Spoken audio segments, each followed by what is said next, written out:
Acompanhe a leitura que será feita daqui a pouco. Eu quero me alegrar com os nossos irmãos e amigos que nos visitam. Vamos aquietar-nos. Daqui a pouco vai estar mais... Semana que vem vai estar mais fresco.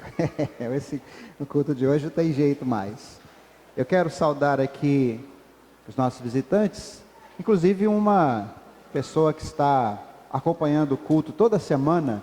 Ela não acompanha ao vivo porque nesse momento lá, sei que são 8 horas, lá é 2 da manhã, na Inglaterra, é a Clô.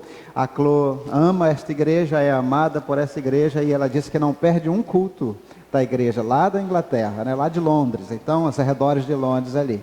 Então, um abraço para a Clô e para todos aqueles que nos ouvem e nos assistem pela internet, agora ao vivo ou depois no culto gravado. Você pode...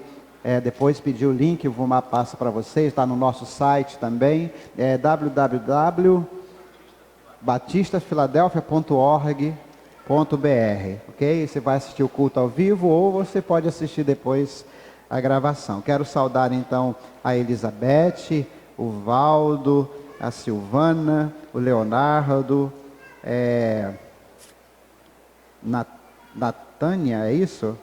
Natália, ok, obrigado, a Bárbara, o Henrique, a Paloma, o Jonatas, Silvana, Ronald e a Carolina. Vamos receber essas pessoas com a calorosa salva de palmas, irmãos, em nome de Jesus, elas são bem-vindas. Eu quero convidar aqui à frente para receber esse pequeno presente, essa pequena lembrança, Carolina Trindade. Onde está calor, tá calor hoje. Carolina, cadê? Onde está? Ali está a Carolina. Obrigado, Carolina. Obrigado, viu, por ter vindo cultuar conosco. Deus abençoe sua vida. Queremos orar por você ao final do culto. Se você quiser que nós oremos por sua vida, atenda ao apelo, venha à frente. Nós estaremos orando junto. A irmã Betânia estará responsável por todos esses papéis e é óbvio que ela não vai poder fazer esses contatos sozinhos, especialmente os contatos masculinos. Então depois os líderes de grupos procurem a Betânia para que sejam divididos esses papéis. Betânia, por favor, pode pegar aqui, já vai ficar em suas mãos. Eu gostaria de apresentar ainda um casal que na semana passada faltou por motivo de saúde, né? Que é a Silvana e o Gabriel. A Silvana estava adoentada semana passada e não pôde vir ao culto, mas eu gostaria de chamá-los aqui à frente. Eles também iniciaram um grupo após a última incubadora e eu estou trabalhando muito na visitação a estes grupos iniciantes, no acompanhamento desses grupos iniciantes. Então, os grupos mais antigos, mais consolidados, vão precisar ter um pouquinho de compreensão da minha ausência, porque eu preciso estar girando nos cultos iniciantes para que eles sejam fortalecidos, né? O pastor Marcos tem feito esse trabalho também, então isso é necessário. Eles já convidaram pessoas, já tiveram pessoas no grupo, mas essas pessoas não estão constantes, então várias vezes eles ficam sozinhos, e eu peço aos grupos como o Milton e a Lúcia, por exemplo, que mesmo quando tiverem só vocês se reúnam naquele horário, façam o trabalho, orem ao Senhor, porque o Senhor vai honrar o trabalho de vocês. E eu gostaria que você que está sem grupo, procurasse a Silvana e o Gabriel no final, para se unir ao grupo deles, para vocês juntos. Eles já têm conseguido colegas de trabalho, já foram pelo menos uma vez esses colegas de trabalho em seu grupo, mas ainda não consolidou, eles estão sozinhos, precisam de companhia de crentes ao lado deles, tá bom? Então peço a vocês que estiverem sem grupo ou estiverem indefinidos no seu grupo, que procure esse casal para conversar. Muito obrigado, gente, Deus abençoe vocês e que fortaleça o seu grupo abundantemente. Em nome de Jesus, pega aqui o papelzinho das coisas, Valdir, entrega para a Betânia. Obrigado. Atos, capítulo 21. Nós temos caminhado pelo livro de Atos e eu gostaria de pedir a próxima meia hora da sua atenção para a gente compartilhar mais essa palavra. Paulo terminou a terceira viagem missionária e está indo a Jerusalém. É a quinta viagem missionária de Paulo, ou a quinta viagem de Paulo a Jerusalém. Ele termina a terceira viagem missionária, mas ele está indo pela quinta vez a Jerusalém. E dessa vez ele está indo para dar as boas novas e também levar uma boa oferta das igrejas da Ásia para a igreja empobrecida da Judéia. Então ele está inclusive com dinheiro na bolsa. Uma viagem perigosa, uma viagem trabalhosa. Eles viajam em navio de carga, tanto que na narrativa, se você for olhar do capítulo 21, no início da narrativa, as diversas conexões, numa das conexões eles ficam lá um tempo porque o navio está descarregando, então é desconfortável a viagem. Meus irmãos, Paulo, eu gosto muito de ler Paulo, ou sobre Paulo, porque eu passo muita vergonha. Eu não sei os irmãos, mas quando eu leio a vida de Paulo, quando eu leio os posicionamentos dele a respeito da fé, eu fico com muita vergonha da minha fé, da minha vida, da minha intimidade com Deus. E esse texto, nós vamos focar a partir do verso 10, ele faz diversas conexões, como eu disse, tem diversas situações. Você lê o capítulo desde o início todo, você vai ver o que acontece, o encontro com os discípulos ali em várias cidades, a oração na praia, a oração em público que Paulo faz. Às vezes nós não oramos nem na nossa vida particular, eles se ajoelham na praia e oram. Mas quando chega no verso 10, eles estão em Cesareia. Cesareia já é território palestino. Cesareia é o lugar de onde os governadores romanos governam aquela região da Palestina. Por exemplo, Pilatos não morava em Jerusalém. Pilatos ficava em Cesareia. Ele ia a Jerusalém por ocasião da Páscoa e das festas. Na verdade, nas grandes festas, como por exemplo também em Pentecostes, a população de Jerusalém quintuplicava. E aí a comitiva do governador ia para Jerusalém, o aparato militar ia para Jerusalém para evitar tumultos, para evitar qualquer tipo de problema para o governo romano. E Paulo chega em Cesareia, no versículo 10 em diante, e ali encontra alguns discípulos. Eu gostaria de ler até o versículo 14, o texto que vai nortear nossa reflexão de hoje com o título Você está pronto? Essa é a 36ª mensagem, baseada em Atos 21, de 10 a 14. E demorando-nos ali por muitos dias, chegou da Judéia um profeta por nome Ágabo, e vindo ter conosco, tomou a cinta de Paulo, e ligando-se os seus próprios pés e mãos, disse: Isto diz o Espírito Santo, assim ligarão os judeus em Jerusalém o homem de quem é esta cinta, e o entregarão nas mãos dos gentios. E ouvindo nós isto, rogamos-lhe que tanto nós como os que eram daquele lugar, que não subisse a Jerusalém. Mas Paulo respondeu: Que fazeis vós, chorando e magoando-me o coração? Porque estou pronto não só a ser ligado, mas ainda a morrer em Jerusalém pelo nome do Senhor Jesus. E como não podíamos convencê-lo, nos aquietamos dizendo: faça-se a vontade do Senhor. Deus, mais uma vez nós oramos pedindo misericórdia, graça, iluminação do Espírito, que o Senhor nos ajude a ouvir e a falar aqui a Tua palavra em nome de Jesus. Amém. Meus irmãos, que afirmação é essa? Estou pronto, não só a ser preso, como a morrer pelo nome do Senhor Jesus. É como eu disse para os irmãos, Paulo dá vergonha para a gente. Eu fiquei perguntando a mim mesmo sobre como um homem pode chegar a dizer isso, sem que isso seja uma afirmação precipitada, como foi Pedro. Pedro disse também que estava pronto a morrer por Cristo, e Jesus disse: você está pronto a morrer por mim? Em verdade te digo que antes que o galo cante esta noite, 3 vezes me negarás. Pedro foi precipitado na sua afirmação, como nós temos muitos fanfarrões da fé, que também dizem estar prontos, que também dizem estar convertidos, que também dizem estar com Cristo, mas na hora do vamos ver, você procura e não acha. Mas Paulo não, Paulo disse que estava pronto, e você vai ler depois, nós vamos estudar depois a continuação dos capítulos, e nós vamos ver que Paulo estava pronto mesmo. E eu fiquei perguntando como um homem, como um ser humano, como uma pessoa chega a esse estado de prontidão. E qual é a importância de estarmos prontos para sofrer? Porque qual é a pergunta básica que as pessoas fazem quando buscam uma religião, meus irmãos? Por incrível que pareça, nem sempre é como eu posso ser salvo. Essa não é a pergunta. Não é também como eu posso ter vida com Deus, uma vida de intimidade com Deus. A pergunta que está por trás das pessoas, quando elas procuram religião, quando elas procuram igreja, é: como é que eu posso viver melhor? Como é que eu posso ter uma vida boa?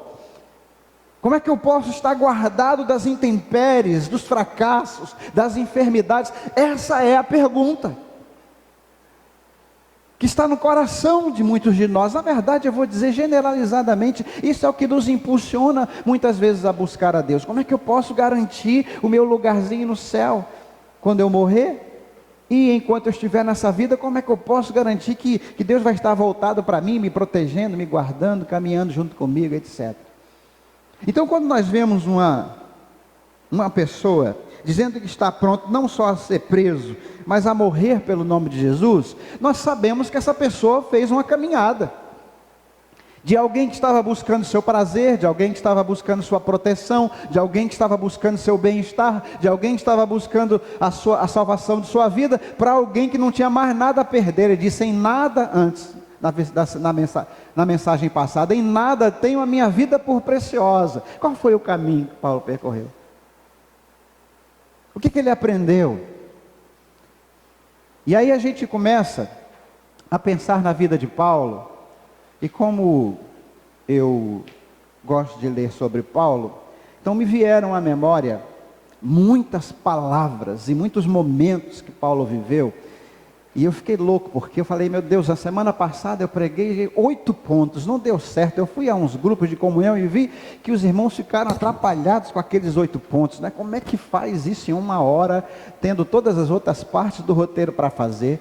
E aí eu comecei a lembrar de coisas. Por isso aqui contribuiu para que Paulo chegasse nesse ponto de maturidade, esse ponto de resignação, esse ponto de prontidão para o sofrimento, para enfrentar as durezas que ele iria enfrentar com galhardia, com coragem.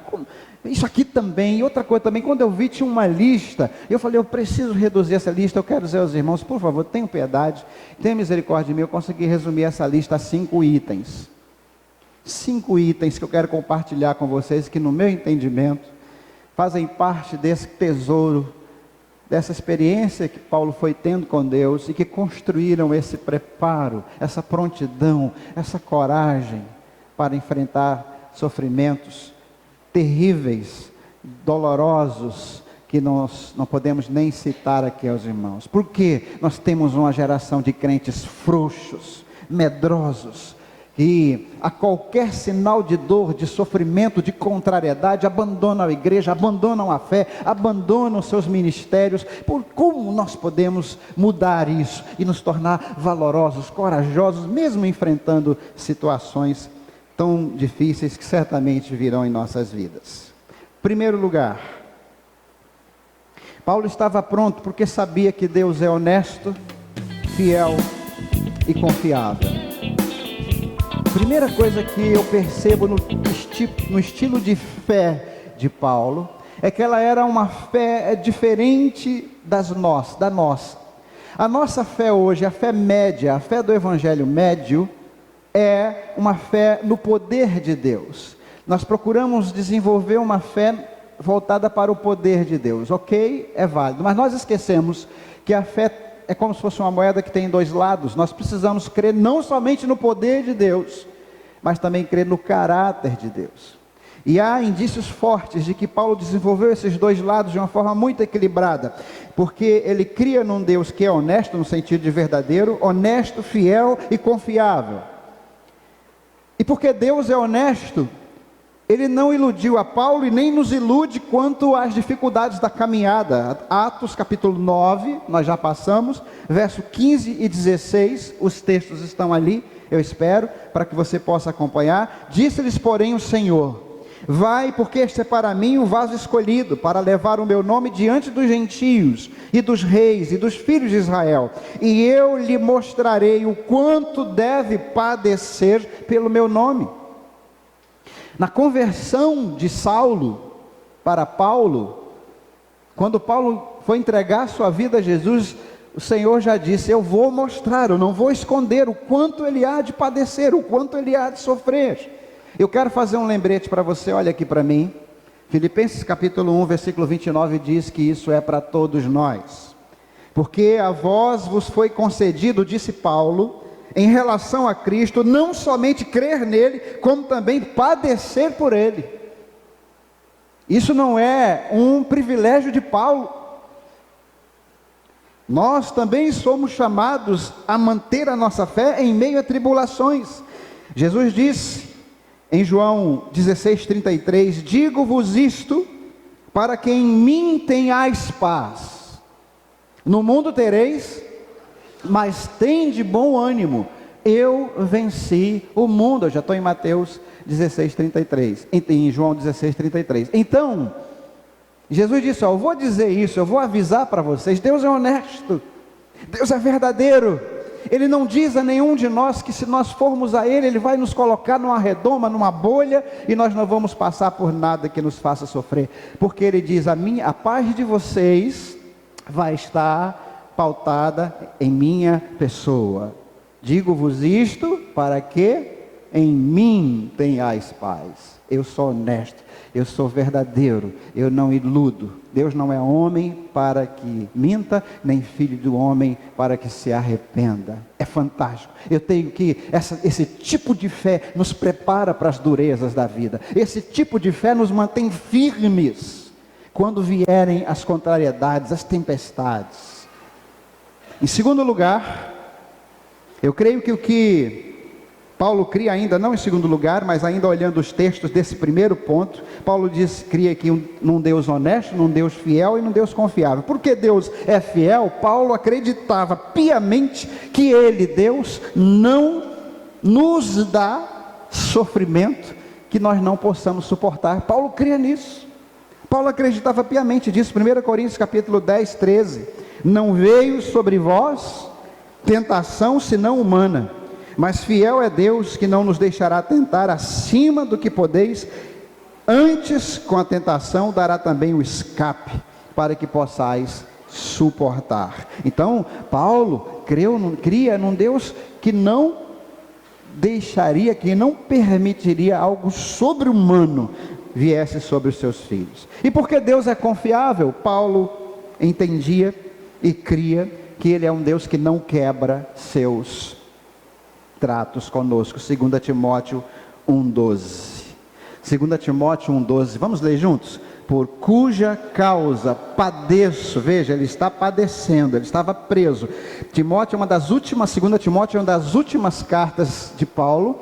Os estudiosos dizem que essa carta foi escrita da segunda prisão em Roma. A primeira prisão foi uma prisão domiciliar. Depois Paulo teria sido solto ou alguma coisa grave teria acontecido e ele passou para uma prisão severa, para uma masmorra. Então ele escreve de uma masmorra. Então vamos lá: por cuja causa padeço também isto, mas não me envergonho, porque eu sei em quem tenho crido e estou certo que é poderoso para guardar o meu depósito até. Meus irmãos, nós estamos com um problema de tempo tão grande, mas eu não posso deixar de lembrar de um hino cantado pelos antigos crentes, nossos irmãos antepassados. Diz: eu sei em quem tenho crido. Se você souber, vamos cantar só a primeira estrofe, o estribilho, uma estrofe, o estribilho, só para você relembrar o que os crentes do passado cantavam. Diferente de muitos cânticos de bem-estar que nós cantamos isso. Presta atenção no que eles cantavam. Acompanhe a leitura que será feita daqui a pouco. Eu quero me alegrar com os nossos irmãos e amigos que nos visitam. Vamos aquietar-nos. Daqui a pouco vai estar mais... Semana que vem vai estar mais fresco. No culto de hoje não tem jeito mais. Eu quero saudar aqui os nossos visitantes.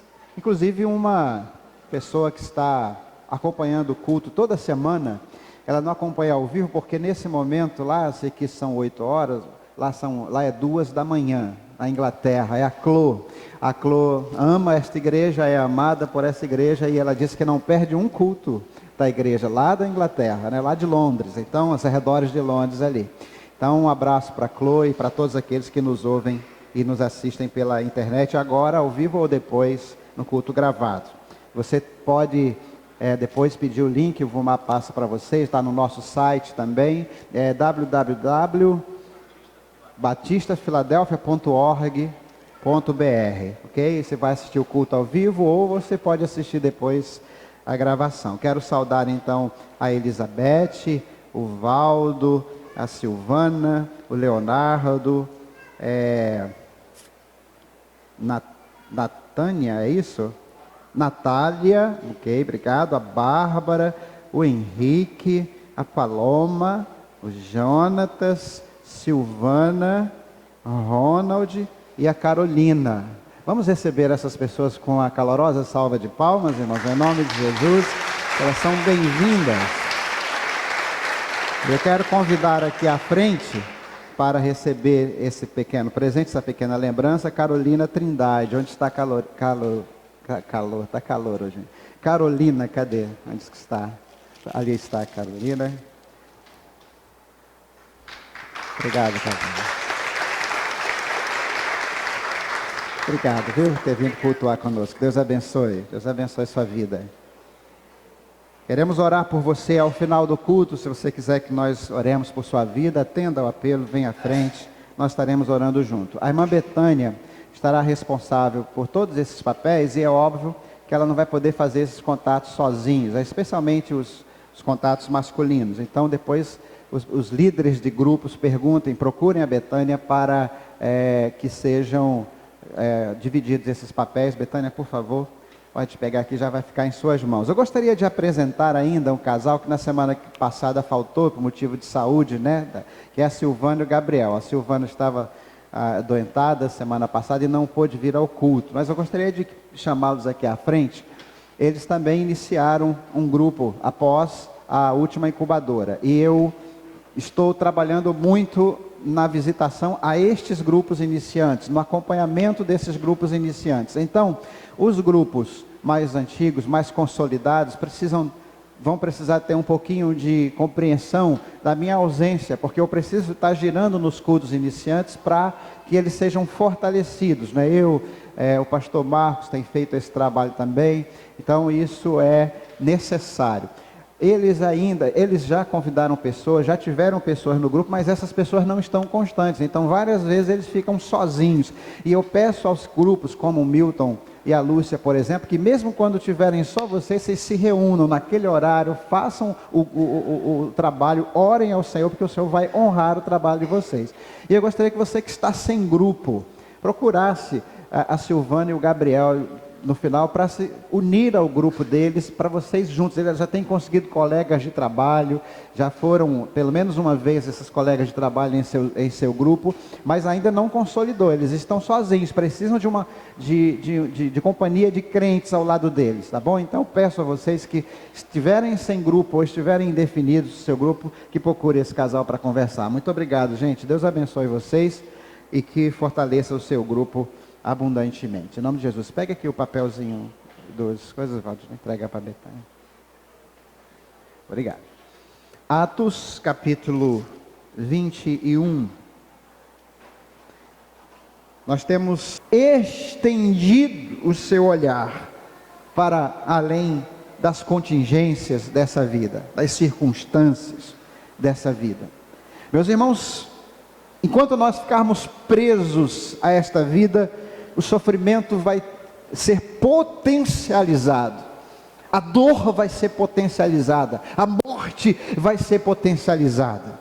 Veja o que diz 2 Coríntios 4, 17 e 18, vamos ler juntos, se tiver ali, 2 Coríntios 4, 17 e 18, porque a nossa leve e momentânea tribulação produz para nós um peso eterno de glória muito excelente, não atentando nós nas coisas que se veem, mas nas que se não veem, porque as que se veem são temporais, e as que se não veem são eternas. Coisa fantástica.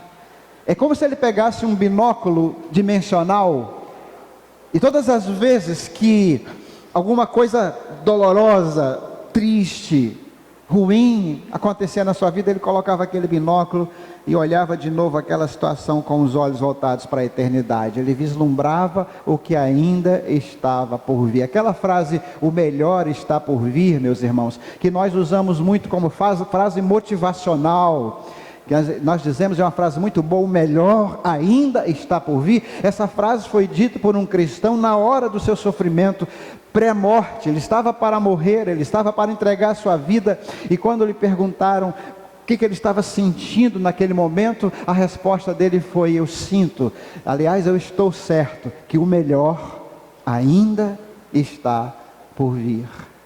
Se nós não fizermos essa extensão de olhar, nós ficaremos esmagados debaixo da dor. 1 Coríntios 15, 19, Paulo diz: se esperamos em Cristo somente para esta vida, somos os mais miseráveis de todos os homens. Em quarto lugar, eu acredito que Paulo estava pronto, teve esse nível de prontidão para enfrentar a dor, porque ele percebeu desde cedo que ele, Paulo, era uma obra em andamento. O que eu vejo em muitos de nós, amados irmãos, é um sentimento de obra acabada, concluída, terminada, porque eu vejo muito pouco progresso. Deus não exige de nós perfeição, mas Ele exige progresso. E Ele diz isso para Timóteo em algum momento assim, que todos vejam o teu progresso. Ele diz isso para Timóteo. Deus, ainda vou acrescentar esse versículo nessa fala, que todos vejam o teu progresso. Porque Paulo se entendeu como uma obra inacabada, ele buscou esse crescimento.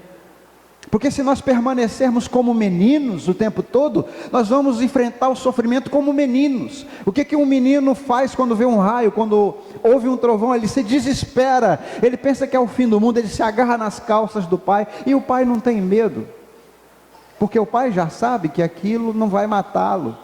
Ele precisa apenas tomar providências para não se expor. Aliás, o Brasil é um dos países onde se morre mais por causa de raio, né? Porque as pessoas não compreendem. A gente é mal informado, a gente fica na praia tomando banho, enquanto cai uma tempestade, você está se expondo. E aí Paulo disse em Filipenses 3, de 13 a 14, vamos ler juntos, irmãos? Irmãos, quanto a mim, não julgo que eu haja alcançado, mas uma coisa faço, e é que, esquecendo-me das coisas que atrás ficam, e avançando para as que estão adiante de mim, prossigo para o alvo, pelo prêmio da soberana vocação de Deus em Cristo Jesus. Prossiga, busque crescimento. Matricule-se na escola bíblica discipuladora. 70% dos membros dessa igreja nem alunos da EBD são, irmão. Às vezes até se matriculam, mas não frequentam, não são assíduos, não estão buscando crescimento. Se você não busca crescimento, quando vier a tormenta, quando vier o sofrimento, você vai fazer que nem menino, procurar uma calça paterna para se agarrar. E Deus não quer isso. Deus quer que você esteja pronto para sofrer, para chorar, para lamentar o que tiver que ser lamentado, mas sem se perder, sem se desesperar, sem entrar em pânico. Filipenses 4, 11 e 12, vamos ler também juntos? Não digo isto como por necessidade, porque já aprendi a contentar-me com o que tenho. Sei estar abatido e sei também ter abundância. Em toda maneira e em todas as coisas estou me instruído, tanto a ter fartura como a ter fome, tanto a ter abundância como a padecer necessidade. É um aprendizado. Foi um aprendizado. Paulo não começou a sua carreira desse jeito, dizendo: eu estou pronto não só a ser preso, como também a morrer por Cristo. Paulo foi adquirindo essa condição. Em quinto lugar, Paulo estava pronto porque se reconhecia como resultado da graça de Deus. Não era a força do seu caráter, não era porque ele era um homem forte. E ele diz isso em 1 Coríntios, capítulo 15, 10, a primeira parte. Mas, pela graça de Deus, sou o que sou. Vamos dizer isso juntos? Mas, pela graça de Deus, sou o que sou. O que é a graça de Deus? A graça de Deus é a sua atuação amorosa sobre nossas vidas, transformando-nos de fé em fé e de glória em glória naquilo que Ele planejou que nós fôssemos. Quando Deus nos olha, Ele não vê apenas o que nós somos, mas sim aquilo que nós seremos em Cristo Jesus. Pela graça de Deus, sou o que sou. Um homem fraco, um homem incapaz de resistir a intempéries, um homem medroso, uma pessoa tímida, Deus pode transformar em um poderoso instrumento do seu amor, pela sua graça. Por isso, em Filipenses, no versículo 13, que é a continuação do texto que nós lemos lá até o 12, Paulo pôde dizer: posso todas as coisas em Cristo que me fortalece.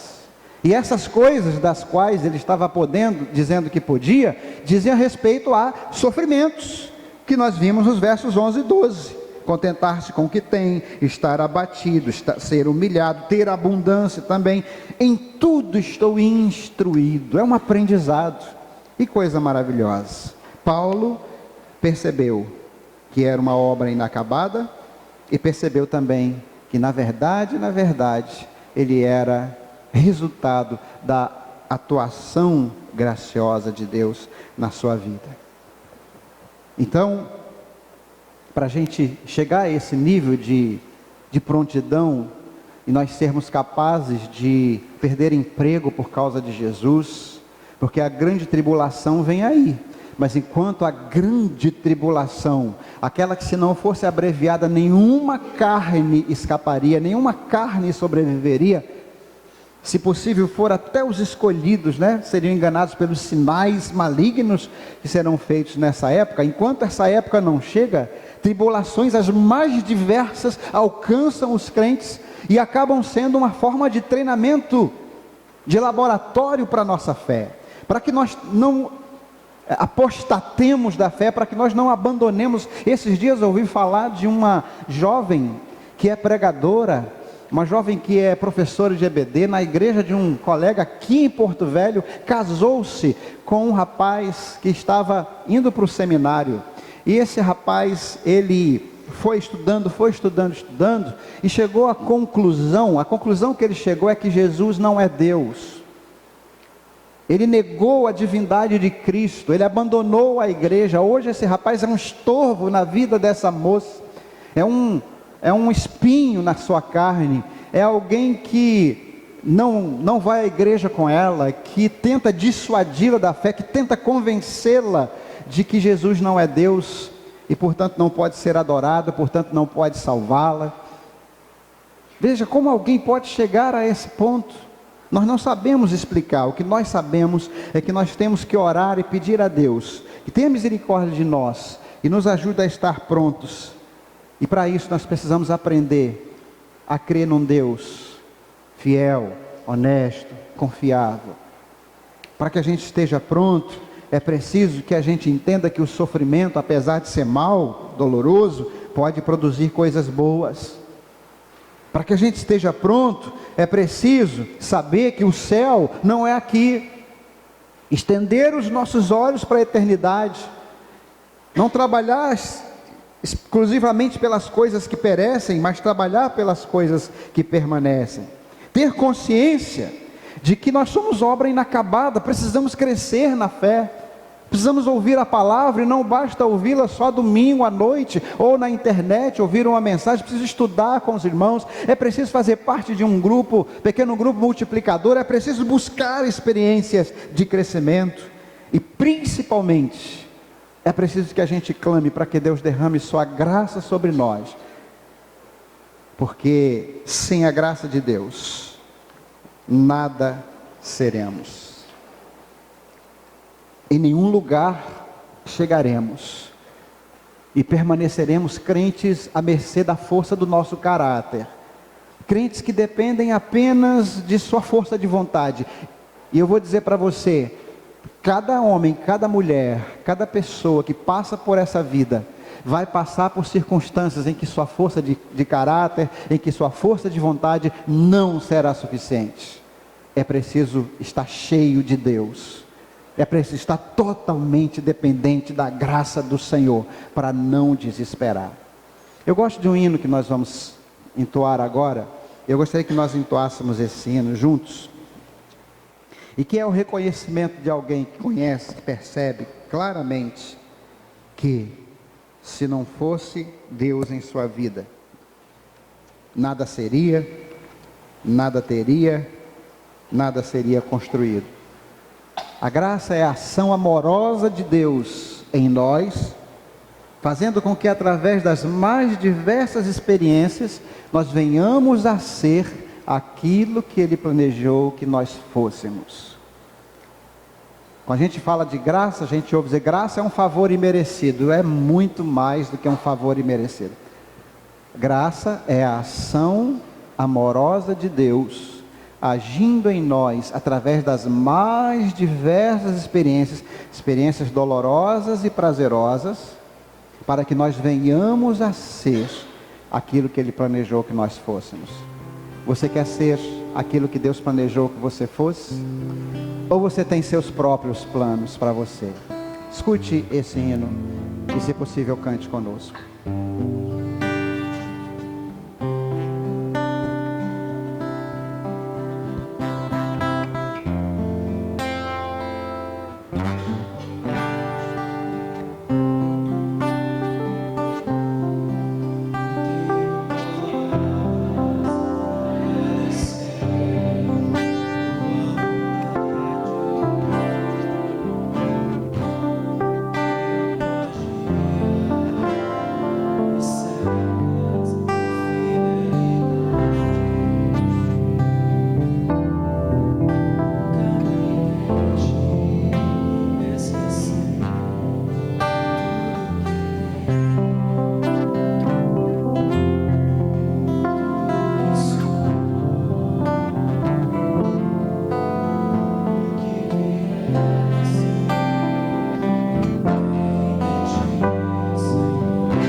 Esquecer de tudo que tenho,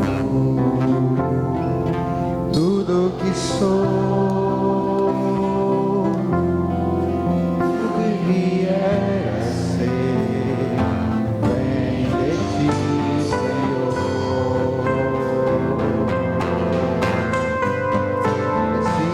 Descendo de ti, despejo.